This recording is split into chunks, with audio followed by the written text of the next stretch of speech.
રાજકોટમાં નવરાત્રિમાં વિધર્મીઓના પ્રવેશ પર પ્રતિબંધની માંગ થઈ। આંતરરાષ્ટ્રીય હિન્દુ પરિષદ દ્વારા વિરોધ કરાયો। પોલીસ કમિશનરને આવેદનપત્ર આપી આ મામલે રજૂઆત કરવામાં આવી છે। લવ જેહાદની ઘટનાઓને રોકવા માટે આહવાન કર્યું કે નવરાત્રિ હિન્દુઓનો ધાર્મિક તહેવાર છે, તેમાં વિધર્મીઓનું કોઈ સ્થાન ન હોવું જોઈએ અને વિધર્મીઓ મૂર્તિ પૂજામાં માનતા નથી તો દાંડિયા રમવા કેમ આવે છે।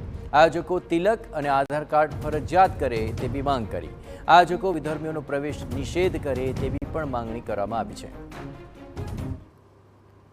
નવરાત્રિ સનાતન ધર્મનો પવિત્ર તહેવાર છે અને આમાં નવરાત્રિનો ફાયદો લઈને વિધર્મી લોકો હિન્દુઓની બેન દીકરીઓને ફસાવીને ધર્માંતરણ કરવામાં આવે છે અને આ બાબતની અમે રજૂઆત કરવા અત્યારે કમિશનર સાહેબને આવ્યા છીએ। અને બીજી બાબત એ હતી કે નવરાત્રિમાં કોઈ સનાતનીય સિવાય વિધર્મીનો પ્રવેશ નિષેધ કરવામાં આવે, કોઈ પણ વિધર્મીની અંદર એન્ટ્રી આપવામાં ન આવે, કારણ કે સનાતન ધર્મમાં એ લોકોનું કાંઈ કામ નથી। તેમ છતાં પણ આ લોકો ડિસ્કો દાંડિયામાં આવે છે શા માટે?